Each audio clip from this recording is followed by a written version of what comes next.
If we were as intent upon our own business as the old fellows at Rome are upon what interests them, we too might perhaps accomplish something. I know a man older than I am, now superintendent of the corn market at Rome, and I remember when he passed through this place on his way back from exile, what an account he gave me of his former life, declaring that for future, once home again, his only care should be to pass his remaining years in quiet and tranquillity. For how few years have I left, he cried, that I said you will not do, but the moment the scent of Rome is in your nostrils you will forget it all, and if you can but gain admission to court, you will be glad enough to elbow your way in, and thank God for it.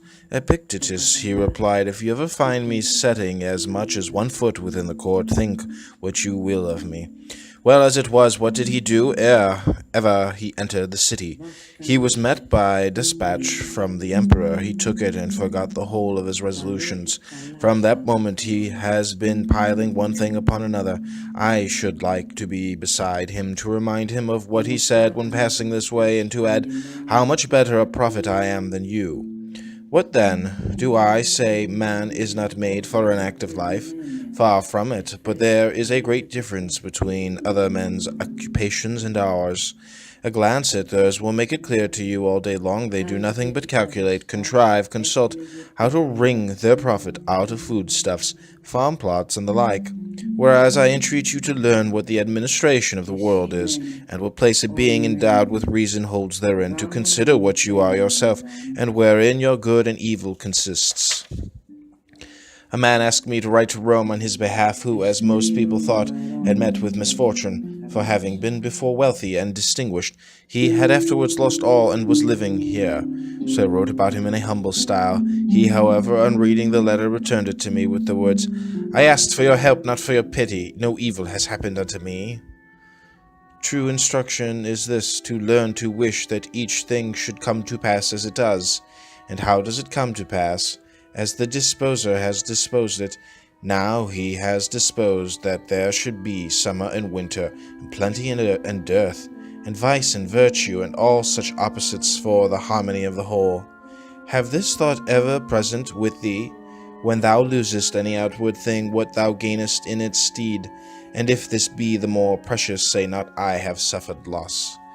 Concerning the gods, there are who deny the very existence of the Godhead. Others say that it exists, but neither bestirs nor concerns itself, nor has forethought for anything. Third party attribute to it existence and forethought, but only for great and heavenly matters, not for anything that is on earth. A fourth party admit things on earth as well as in heaven, but only in general, and not with respect to each individual. A fifth of whom were Ulysses and Socrates, are those that cry, I move not without thy knowledge. Considering all these things, the good and true man submits his judgment to him that administers the universe, even as good citizens, to the law of the state. And he that is being instructed should come thus minded, how may I in all things follow the gods, and how may I satisfied with the divine administration, and how may I become free, for he is free for whom all things come to pass according to his will, and whom none can hinder. What then is freedom? Madness? God forbid, for madness and freedom exist not together. But I wish all that I desire to come to pass, and in the manner that I desire. You are mad, you are beside yourself. Know you not that freedom is a glorious thing and of great worth? But that what I desired at random, I should wish at random to come to pass, so far from being noble, may well be exceeding base. You must know that it is no easy thing for a principle to become a man's own, unless each day he maintained it, and hear it maintained, as well as work it out in life. You are impatient and hard to please. If alone you call it solitude, if in the company of men you dub them conspirators and thieves, and find fault with your very parents, children, brothers, and neighbors, whereas when by yourself you should have called it tranquillity and freedom, and herein deemed yourself like unto the gods. And when in the company of the many you should not have called it a wearisome crowd and tumult, but an assembly and a tribunal, and thus accepted all with contentment. What then is the chastisement of those who accept it? Not to be as they are. Is any discontented with being alone? Let him be in solitude. Is any discontented with his parents? Let him be a bad son and lament. Is any discontented with his children? Let him be a bad father. Throw him into prison. What prison? Where he is already, for he is there against his will. And wherever a man is against his will, there to him is a prison. Thus Socrates was not in prison, since he was there with his own consent. Knowing thou what a speck thou art in comparison with the universe. That is, with respect to the body, since with respect to reason, thou art not inferior to the gods, nor less than they. For the greatness of reason is not measured by length or height, but by the resolves of the mind. Place then thy happiness in that wherein thou art equal to the gods. Asked how a man might eat acceptably to the gods, Epictetus replied, if when he eats he can be just, cheerful, equable, temperate, and orderly, can he not thus eat acceptably to the gods? But when you call for warm water, and your slave does not answer, or when he answers brings it lukewarm, or is not even found to be in the house at all, then not to be vexed, nor burst with anger, is not that acceptable to the gods? But how can one endure such people? Slave, will you not endure your own brother, that has God to his forefather, even as a son sprung from the same stock, and of the same high descent as yourself? And if you are stationed in a high position, are you therefore forthwith to set up for a tyrant? Remember who you are and whom you rule, that they are by nature your kinsmen, your brothers, the offspring of God. But I paid a price for them, not they for me. Do you see whither you are looking? Down to the earth, to the pie, to the pit, to those despicable laws of the dead, but to the laws of the gods you do not look. When we are invited to a banquet, we take what is set before us, and were one to call upon his host to set fish upon the table, or sweet things, he would be deemed absurd. Yet in a word, we ask the gods for what they do not give, and that although they have given us so many things. Asked how a man might convince himself that every single act of this was under the eye of God, Epictetus answered, do you not hold that all things are bound together in one? I do. Well, and do you not hold that things on earth and things in heaven are continuous and in unison with each other? I do, was the reply. Else how should the trees so regularly, as though by God's command, at his bidding flower, at his bidding send forth shoots, bear fruit and ripen it, at his bidding let it fall and shed their leaves, folded up upon themselves lie in quietness and rest? How else, as the moon waxes and wanes, as the sun approaches and recedes, can it be that such vicissitude and alternation is seen in earthly things? If then all things that grow, nay, our own bodies, are thus bound up with the whole, is it not this still truer of the souls? And if our souls are bound up and in contact with God as being very parts and fragments plucked from himself, shall he not feel every movement of theirs as though it were his own, and belonging to his own nature? But you say, I cannot comprehend all this at once. Why, who told you that your powers were equal to God's? Yet God hath placed by the side of each a man's own guardian spirit. To the Stoics, the guardian spirit was each man's reason, who is charged to watch over him, a guardian who sleeps, nor is deceived. For to what better or more watchful guardian could he have committed each of us? So when you have shut the doors and made a darkness within, remember never to say that you are alone, for you are not alone, but God is within, and your guardian spirit. What light do they need to behold what you do? To this God you also should have sworn allegiance, even as soldiers unto Caesar. They, when their service is hired, swear to hold the life of Caesar dearer than all else. And will you not swear your oath, that are deemed worthy of so many and great gifts? And will you not keep your oath when you have sworn it? And what oath will you swear? Never to disobey, never to arraign or murmur at aught that comes to you from his hand, never unwillingly to do or suffer aught that necessity lays upon you. Is this oath like theirs? They swear to hold no other dearer than Caesar, you to hold our true selves dearer than all else beside. How shall my brother cease to be wroth with me? Bring him to me, and I will tell him, but to thee I have nothing to say about his anger. when one took counsel of Epictetus, saying, "What I seek is this, how even though my brother be not reconciled to me, I may still remain as nature would have me to be," he replied, "All great things are slow of growth. Nay, this is true even of a grape or of a fig. If then you say to me, now I desire a fig, I shall answer, it needs time. Wait till it first flower, then cast its blossom, then ripen. Whereas when the fruit of the fig tree reaches not maturity suddenly, nor yet in a single hour, do you nevertheless desire so quickly and easily to reap the fruit of the mind of man? Nay, expect it not, even though I bade you." Epictetus had a shoemaker whom he sold as being good for nothing. This fellow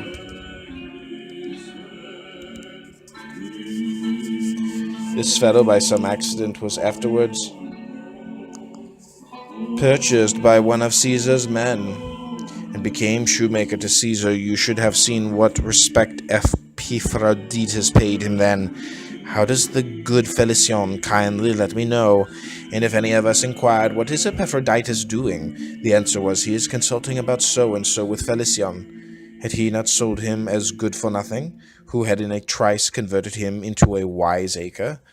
This is what comes of holding of importance anything but the things that depend on the will.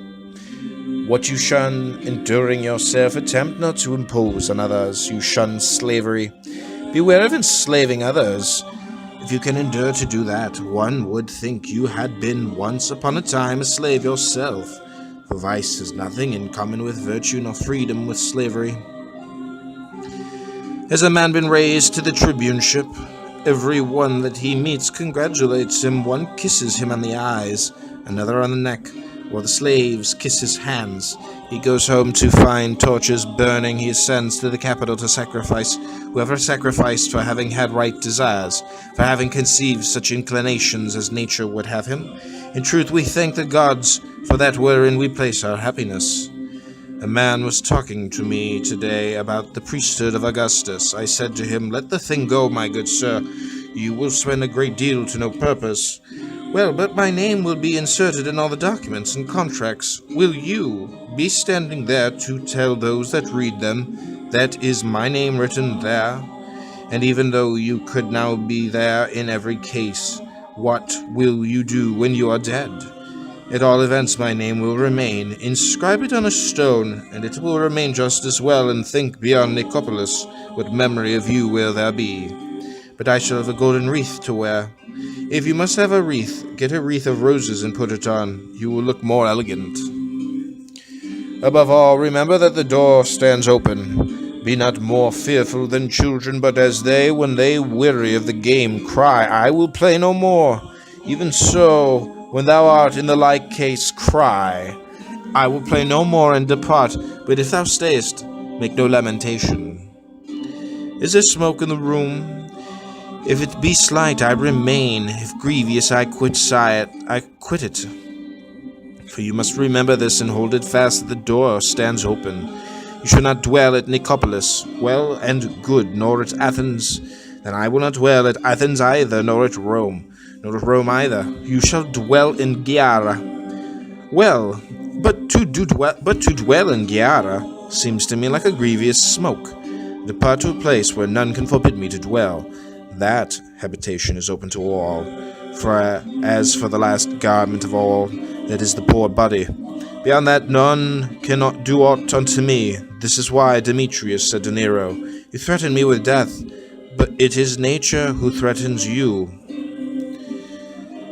The beginning of philosophy is to know the condition of one's own mind. If a man recognizes that this is in a weakly state, he will not then want to apply it to questions of the greatest moment. As it is, men who are not fit to swallow even a morsel buy whole treatises and try to devour them. Accordingly, they either vomit them up again or suffer from indigestion, whence come gripings, fluxions, and fevers, whereas they should have stopped to consider their capacity. In theory, it is easy to convince an ignorant person. In actual life, men not only object to offer themselves to be convinced, but hate the man who has convinced them. Whereas Socrates used to say that we should never lead a life not subjected to examination. This is the reason why Socrates, when reminded that he should prepare for his trial, answered, "Thinkest thou not that I have been preparing for it all my life? In what way? I have maintained that which in me lay. How so? I have never secretly, openly done wrong unto any. In what character dost thou now come forward? As a witness summoned by God. Come thou, saith God, and testify for me, for thou art worthy of being brought forward as a witness by me. Is aught that is outside thy will either good or bad? Do I hurt any man? Have I placed the good of each in the power of any other than himself? What witness dost thou bear to God? I am in evil state, master, I am undone. None careth for me, none giveth me aught. All men blame, all speak evil of me. Is this the witness thou wilt bear, and do dishonour to the calling wherewith he hath called thee, because he hath done thee so great honour, and deemed thee worthy of being summoned to bear witness in so great a cause? Wouldst thou have men speak good of thee? Speak good of them, and when thou hast learned to speak good of them, try to do good unto them, and thus thou wilt reap in return their speaking good of thee. When thou goest in to any of the great, remember that another from above sees what is passing, and that thou shouldest please him rather than man. He therefore asks thee, in the schools, what didst thou call exile, imprisonment, bonds, death, and shame? I call them different things, and I call them things indifferent. What then dost thou call them now? Are they at all changed? No. It is then thou that art changed? No. Say then, what are things indifferent? Things that are not in our power. Say then what follows, that things which are not in our power are nothing to me. Say also what things you hold to be good, a will such as it ought to be, and a right use of the things of sense. And what is the end? To follow thee. That Socrates should ever have been so treated by the Athenians, slave. Why say Socrates? Speak of the thing as it is. That ever then the poor body of Socrates should have been dragged away and haled by main force to prison. That ever hemlock should have been given to the body of Socrates. That should have breathed its life away. Do you marvel at this? Do you hold this unjust? Is it for this that you accuse God? Had Socrates no compensation for this? Where then for him was the ideal good? Whom shall we hearken to, you or him? And what says he? Anytus and Miletus may put me to death, to injure me is beyond their power. And again, if such be the will of God, so let it be. Nay, young man, for heaven's sake, but once thou hast heard these words, go home and say to thyself, it is not Epictetus that has told me these things, how indeed should he? No, it is some gracious God through him, else it would never have entered his head to tell me them. He that is not used to speak to any one thus, well then, let us not lie under the wrath of God, but be obedient unto him. Nay, indeed, but if a raven by its croaking bears thee any sign, it is not the raven, but God that sends the sign through the raven. And if he signifies anything to thee through human voice, will he not cause the man to say these words to thee, that thou mayest know the power of the divine? How he sends a sign to some in one way, and to others in another, and on the greatest and highest matters of all signifies his will through the noblest messenger. What else does the poet mean? I spake unto him erst myself, and sent Hermes in the shining, one to check and warn him, the husband not to slay, nor woo the wife. In the same way, my friend Hercules, who had a trifling suit about a petty farm at Rhodes, first showed the judges that his cause was just, and then at the finish cried, I will not entreat you, nor do I care what sentence you pass. It is you who are on your trial, not I. And so he ended the case. As for us, we behave like a herd of deer, when they flee from the huntsman's feathers in affright. Which way do they turn? What haven of safety do they make for? Why, they rush upon the nets, and thus they perish by confounding what they should fear with that wherein no danger lies. Not death or pain is to be feared, but the fear of death or pain. Well said the poet, therefore, death has no terror, only a death of shame. How is it then that certain external things are said to be natural, and others contrary to nature? Why, just as it might be said if we stood alone and apart from others, a foot, for instance, I will allow it is natural should be clean, but if you take it as a foot, and as a thing which does not stand by itself, it will beseem it, if need be, to walk in the mud, to tread on thorns, and sometimes even to be cut off, for the benefit of the whole body. Else it is no longer a foot. In some such way we should conceive of ourselves also. What art thou? A man. Looked at as standing by thyself and separate, it is natural for thee in health and wealth long to live. But looked at as a man and only as a part of a whole, it is for that whole's sake that thou shouldst at one time fall sick, at another brave the perils of the sea again, know the meaning of want, and perhaps die an early death. Why then repine? Knowest thou not that as the foot is no more a foot if detached from the body, so thou in like case art no longer a man? For what is a man? A part of a city, first of the city of gods and of men, next of that which ranks nearest it, a miniature of the universal city. In such a body, in such a world enveloping us, among lives like these, such things must happen to one or another. Thy part then being there is to speak of these things as is meet, and to order them as befits the matter. That was a good reply which Diogenes made to a man who asked him for letters of recommendation. That you are a man, he will know when he sees you whether a good or a bad one. He will know if he has any skill in discerning the good and the bad, but if he has none he will never know, though I write to him 1,000 times. It is as though a piece of silver money desired to be recommended to some one to be tested. If the man be a good judge of silver, he will know the coin will tell its own tale.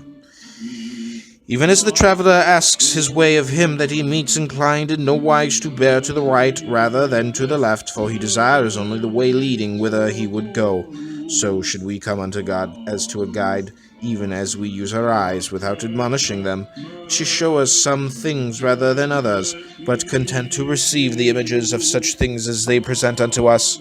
But as it is, we stand anxiously watching the victim, and with the voice of supplication call upon the augur, Master, have mercy on me, vouchsafe unto me a way of escape.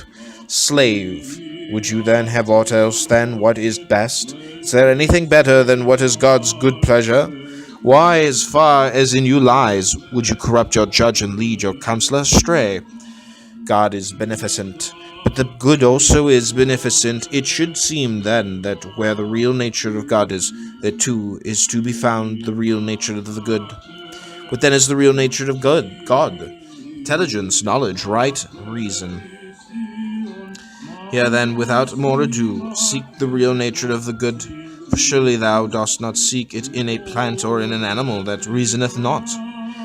Seek then the real nature of the good in that without whose presence thou wilt not admit the good to exist in aught else. What then? Are not these other things also works of God? They are, but not preferred to honor, nor are they portions of God.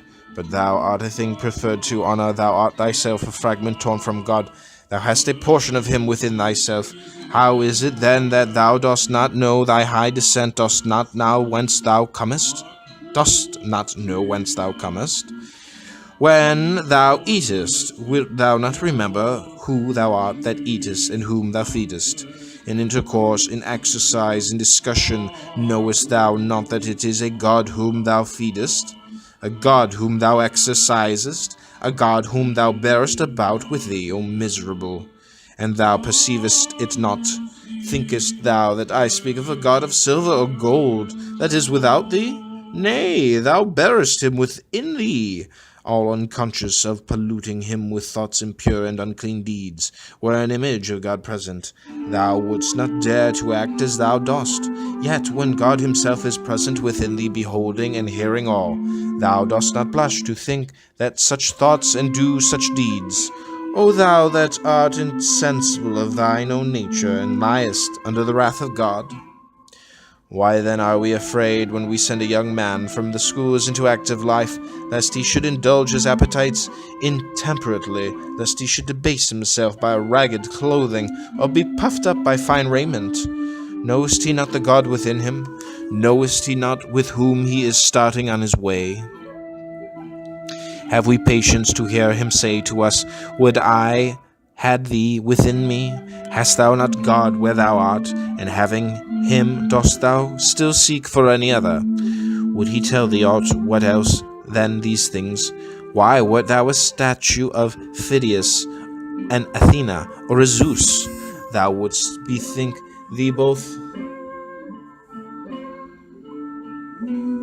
of thyself and thine artificer, and hadst thou any sense, thou wouldst strive to do no dishonor to thyself or him that fashioned thee, nor appear to beholders in unbefitting guise. But now, because God is thy maker, is that why thou carest not of that of what sort thou shalt know thyself to be. Yet how different the artists and their workmanship! What human artists' work, for example, has in the faculties that are displayed in fashioning it?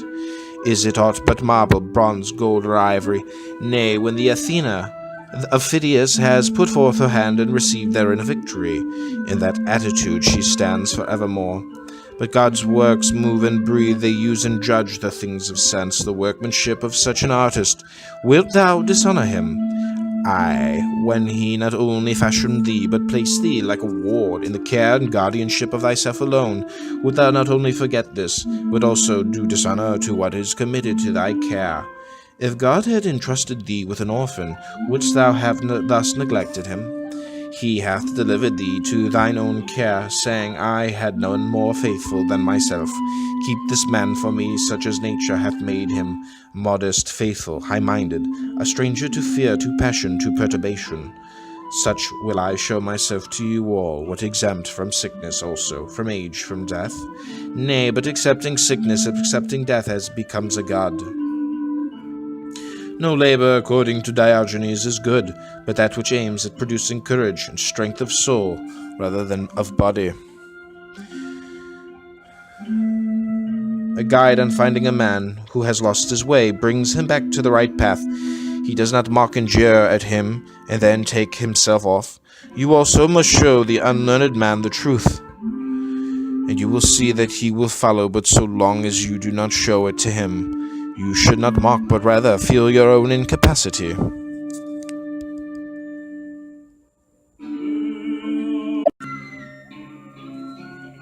It was the first and most striking characteristic of Socrates never to become heated in discourse, never to utter an injurious or insulting word.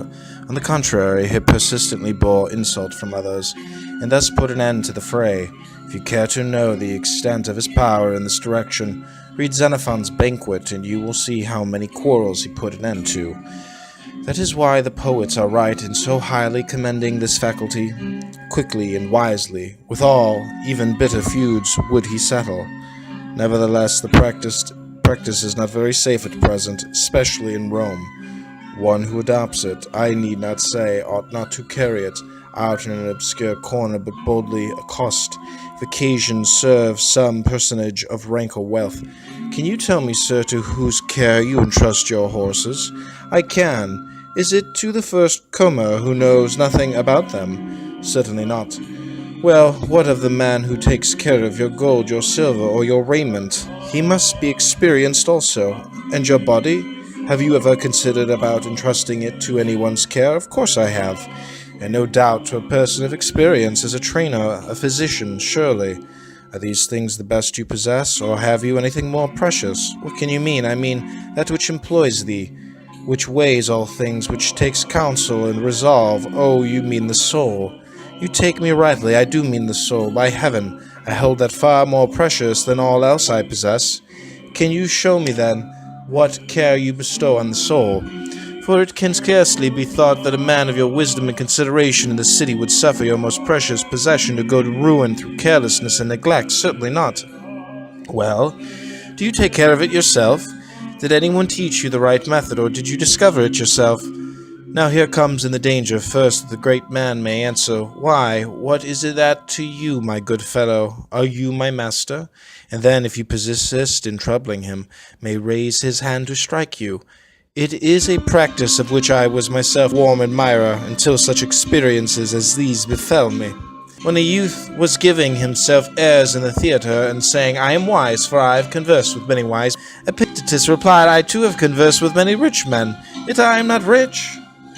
We see that a carpenter becomes a carpenter by learning certain things, like that of a pilot. By learning certain things becomes a pilot. Possibly also in the present case, the mere desire to be wise and good is not enough. It is necessary to learn certain things. Is then the object of our search. The philosophers would have us first learn that there is a God, and that his providence directs the universe. Further, that to hide from him not only one's acts, but even one's thoughts and intentions is impossible. Secondly, what the nature of God is, whatever the nature is discovered to be, the man please and his might to made like unto him. If the divine is faithful, he also must be faithful. If free, he also must be free. If beneficent, he also must be beneficent. If magnanimous, he also must be magnanimous. Thus, as an imitator of God, must he follow him in every deed and word. If I show you that you lack just what is most important and necessary to happiness, that hitherto your attention has been bestowed on everything rather than that which claims it most, and to crown all, that you know neither what God nor man is, neither what God nor evil is, why? That you are ignorant of everything else, perhaps you may bear to be told, but to hear that you know nothing of yourself, how could you submit to that? How could you stand your ground and suffer that to be proved? Clearly not at all. You instantly turn away in wrath. Yet what harm have I done you? Unless indeed the mirror harms the ill-favored man by showing him to himself just as he is, unless the physician can be thought to insult his patient when he... Do you suppose there is nothing you? Why, you have a fever. Eat nothing today and drink only water. Yet no one says what an insufferable man. Your desires are inflamed, your instincts are weak and low, your aims are inconsistent, your impulses are not in harmony with nature, your opinions are rash and false. He forthwith goes away and complains that you have insulted him. Our way of life resembles a fair. The flocks and herds are passing along to be sold, and the greater part of the crowd to buy and sell. But there are some few who come only to look at the fair, to inquire how and why it is being held, upon what authority and with what object. So too in this great fair of life some, like the cattle, trouble themselves about nothing but the fodder. Know all of you, who are busied about land, slaves, and public posts, that there are nothing but fodder. Some few things are attending the fair, who love to contemplate what the world is, what he that administers it. Can there be no administrator? Is it possible that while neither city nor household could endure even for a moment without one to administer and see to its welfare, this fabric so fair, so vast, should be administered in order so harmonious, without a purpose, and by blind chance? There is therefore an administrator. What is his nature, and how much and how does he administer? Who are we that are his children, and what work were we born to perform? Have we any close connection or relation with him or not? Such are the impressions of the few of whom I speak, and further they apply themselves solely to considering and examining the great assembly before they depart. While they are derided by the multitude, so are the lookers-on by the traders. Aye, and if the beast had any sense, they would deride those who thought much of anything but fodder. I think I know now what I never knew before, the meaning of the common saying, a fool you can neither bend nor break. Pray heaven I may never have a wise fool for my friend. There is nothing more intractable, my resolve is fixed. Why, so madmen say too, but the more firmly they believe in the delusions, the more they stand in need of treatment. Oh, what shall I see Athens and its Acropolis again? Miserable man, art thou not contented with the daily sights and meet thine eyes? Canst thou behold aught greater or nobler than the sun, moon, and stars? Than the outspread earth and sea? If indeed thou apprehendest him who administers the universe, if thou bearest him about within thee, canst thou still hanker after mere fragments of stone and a fine rock? When thou art about to bid farewell to the sun and moon itself, wilt thou sit down and cry like a child? Why, what didst thou hear? What didst thou learn? Why didst thou write thyself down a philosopher, when thou mightest have written what was the fact, namely, I have made 1 or 2 compendiums, I have read some works of Chrysippus, and I have not even touched the hem of philosophy's robe. Friend, lay hold with a desperate grasp ere it is too late on freedom, on tranquility, on greatness of soul. Lift up thy thread, lift up thy head, as one escaped from slavery. Dare to look up to God and say, deal with me henceforth as thou wilt. Thou and I are of one mind. I am thine, I refuse nothing that seemeth good to thee. Lead on whither thou wilt, clothe me in what garb thou pleasest. Wilt thou have me a ruler or a subject, at home or in exile, poor or rich? All these things will I justify unto men for thee. I will show the true nature of each. Who would Hercules have been had he loitered at home? No Hercules, but Eurystheus. And in his wanderings through the world, how many friends and comrades did he find, but nothing dearer to him than God? Wherefore he was believed to be God's son, as indeed he was. So then, in obedience to him, he went about delivering the earth from injustice and lawlessness. But thou art not Hercules, thou sayest, and canst not deliver others from their iniquity, not even Theseus, to deliver the soil of Attica from its monsters. Put away thine own, cast forth thence from thine own mind, not robbers and monsters, but fear, desire, envy, malignity, avarice, effeminacy, intemperance, and these may not be cast out except by looking to God alone, by fixing thy affections on him only, and by consecrating thyself to his commands. If thou choosest aught else with sighs and groans, thou wilt be forced to follow a might greater than thine own, ever seeking tranquillity without, and never able to attain unto her, for thou seekest her where she is not to be found, and where she is, there thou seekest her not. If a man would pursue philosophy, his first task is to throw away conceit, for it is impossible for a man to begin to learn what he has a conceit that he already knows. For it is impossible for a man to begin to learn what he has a conceit, that he already knows. Give me but one young man that has come to the school with this intention, who stands forth a champion of this cause, and says, all else I renounce, content if I am but able to pass my life free from hindrance and trouble, to raise my head aloft and face all things as a free man, to look up to heaven and as a friend of God, fearing nothing that may come to pass. Point out such a one to me, that I may say, enter, young man, into possession of that which is thine own, for thy lot is to adorn philosophy. Thine are these possessions, thine these books, these discourses. And when our champion has duly exercised himself in this part of the subject, I hope he will come back to me and say, what I desired is to be free from passion and from perturbation, as one who grudges no pains in the pursuit of piety and philosophy. What I desire is to know my duty to the gods, my duty to my parents, to my brothers, to my country, to my strangers. Enter then on the second part of the subject. It is thine also, but I have already mastered the second part, only I wish to stand firm and unshaken, as firm when asleep as when awake, as firm when elated as with wine, as in despondency and dejection. Friend, you are verily a god, you cherish great designs. The question at stake, said Epictetus, is no common one. It is this: are we in our senses, or are we not? If you have given way to anger, be sure that over and above the evil involved therein, you have strengthened the habit and added fuel to the fire. If overcome by a temptation of the flesh, do not reckon it a single defeat, but that you have also strengthened your dissolute habits.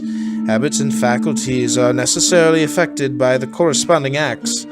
Those that were not there before spring up, the rest gain in strength and extent. This is the account which philosophers give of the origin of diseases of the mind. Suppose you have once lusted after money. If reason sufficient to produce a sense of the evil be applied, then the lust is checked, and the mind at once regains its original authority. Whereas if you have recourse to no remedy, you can no longer look for this return. On the contrary, the next time it is excited by the corresponding object, the flame of desire leaps up more quickly than before. By frequent repetition, the mind in the long run becomes callous, and thus this mental disease produces confirmed avarice. One who has had fever, even when it has left him, is not in the same condition of health as before, unless indeed his cure is complete. Something of the same sort is true also of diseases of the mind. Behind there remains a legacy of traces and of blisters, and unless these are effectually erased, subsequent blows on the same spot will produce no longer mere blisters, but sores. If you do not wish to be prone to anger, do not feed the habit. Give it nothing which may tend to its increase. At first, keep quiet and count the days when you were not angry. You used to be angry every day, then every other day, next every 2, next every 3 days. And if you succeed in passing 30 days, sacrifice to the gods in thanksgiving. How then may this be attained? Resolve now, if never before, to prove thyself to thyself. Resolve to show thyself fair in God's sight. Long to be pure with thine own pure self and God. That is the true athlete that trains himself to resist such outward impressions as these. Stay, wretched man, suffer not thyself to be carried away. Great is the combat, divine the task. You are fighting for kingship, for liberty, for happiness, for tranquility. Remember God, call upon him to aid thee, like a comrade that stands beside thee in the fight. Who then is a Stoic, in the sense that we call that a statue of Phidias, which is modelled after that master's art? Show me a man in this sense modelled after the doctrines that are ever upon his lips. Show me a man that is sick and happy in danger, and happy on his deathbed, and happy in exile, and happy in evil report, and happy. Show me him, I ask again, so help me heaven, I long to see one Stoic. Nay, if you cannot show me one fully modelled, let me at least see one in whom the process is at work, one whose bent is in that direction. Do me that favour, grudge it not to an old man to behold a sight that he has never yet beheld. Think you I wish to see the Zeus or Athena of Phidias, bedecked with gold and ivory? Nay, show me one of you a human soul, desiring to be of one mind with God, no more to lay blame on him or man, to suffer nothing, to disappoint nothing, to cross him, to yield neither to anger, envy, nor jealousy. In a word, why disguise the matter? One that from a man would fain become a god, one that while still imprisoned in this dead body makes fellowship with God his aim. Show me him. You cannot. Then why mock yourselves and delude others? Why stalk we about, tricked out in other men's attire, thieves and robbers that you are, of names and things to which you can show no title?